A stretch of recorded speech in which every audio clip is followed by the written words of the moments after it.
Brought to you by Penguin.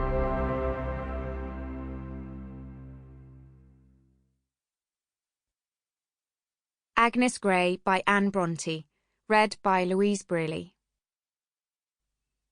Both for ease of listening and because it contains details of the plot, we've placed the introduction to this Penguin classic at the end of the audiobook.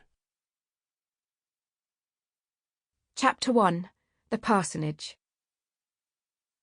All true histories contain instruction, though in some the treasure may be hard to find, and when found, so trivial in quantity that the dry, shrivelled kernel scarcely compensates for the trouble of cracking the nut.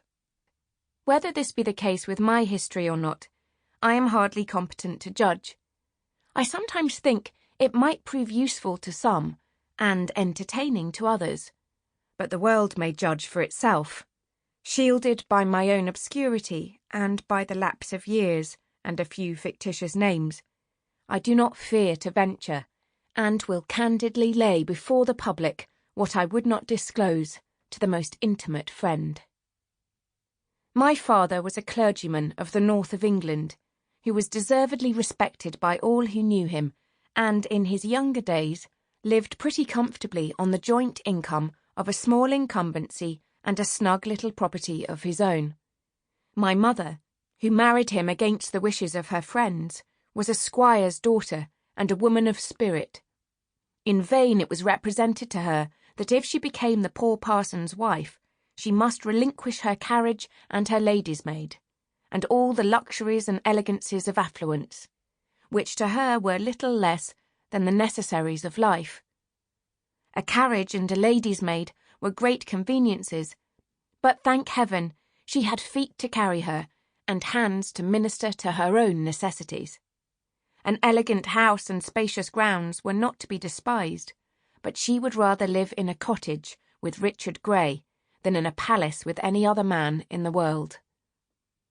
Finding arguments of no avail, her father, at length, told the lovers they might marry if they pleased, but in so doing his daughter would forfeit every fraction of her fortune. He expected this would cool the ardour of both, but he was mistaken. My father knew too well my mother's superior worth, not to be sensible that she was a valuable fortune in herself, and if she would but consent to embellish his humble hearth, he should be happy to take her on any terms, while she, on her part, would rather labour with her own hands than be divided from the man she loved, whose happiness it would be her joy to make, and who was already one with her in heart and soul. So her fortune went to swell the purse of a wiser sister, who had married a rich nabob, and she, to the wonder and compassionate regret of all who knew her, went to bury herself in the homely village parsonage among the hills of... And yet, in spite of all this, and in spite of my mother's high spirit and my father's whims, I believe you might search all England through and fail to find a happier couple. Of 6 children, my sister Mary and myself were the only 2 that survived the perils of infancy and early childhood. I, being the younger by 5 or 6 years, was always regarded as the child and the pet of the family. Father, mother, and sister all combined to spoil me, not by foolish indulgence to render me fractious and ungovernable, but by ceaseless kindness to make me too helpless and dependent, too unfit for buffeting with the cares and turmoils of life. Mary and I were brought up in the strictest seclusion.